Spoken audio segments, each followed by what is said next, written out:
रायघर block पर गौरव आनिले आदिवासी युव उद्योगी Narendra Kumar गंड। Nabarangpur जिलार रायघर block अंतर्गत कर्णपदर ग्रामर चैनु गंड पुओ नरेंद्र गंड जड़े सफल युव उद्योगी भाव भुवनेश्वर ठारे अनुष्ठित हो जाइथिबा राज्यस्तरीय आदिवासी मेला 2025 श्रेष्ठ सफल आदिवासी युव उद्योगी भाव ओडिशार कैबिनेट मंत्री सम्माननीय श्रीजुक्त नित्यानंद गंडଙ୍କ द्वारा प्रशंसा पत्र और उपढकन दे सम्मानित करा जायथिला।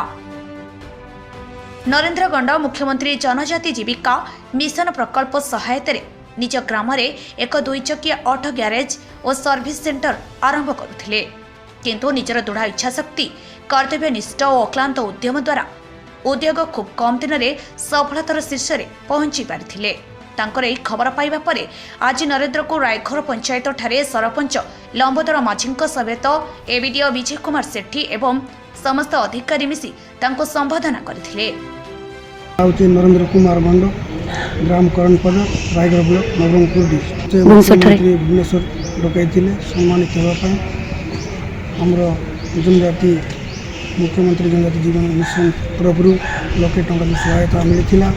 मु घरटे आ दुकानटे कर मत मुख्यमंत्री सम्मानित करने आज्ञा देखु आज मोर रायघर ब्लॉक रायघर पंचायत मो निज गाँ करणपद ठारे जो आमर नरेंद्र कुमार गौंड आज स्टेट लेवल गोटे सम्मानित होती मुख्यमंत्री जीविका जनजाति जीविका मिशन तरफ आम बहुत गर्व करुँ। आज मु मोर व्यक्तिगत दृष्टि पंचायत रे डाकिकी तांको सम्मानित करिछि।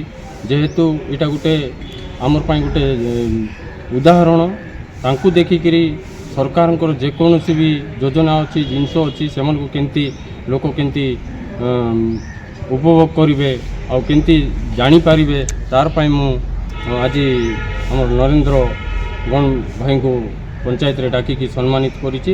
मते भी गर्व लगुच जेहेतु मोर पंचायत रे मोर गाँव पिला कहीकि तेणुक मुझे भी साधुवाद देउछि, धन्यवाद जनाउछि। नमस्कार। रायघर मामनी चक्रवर्ती रिपोर्ट संस्कार टीवी ओडिशा।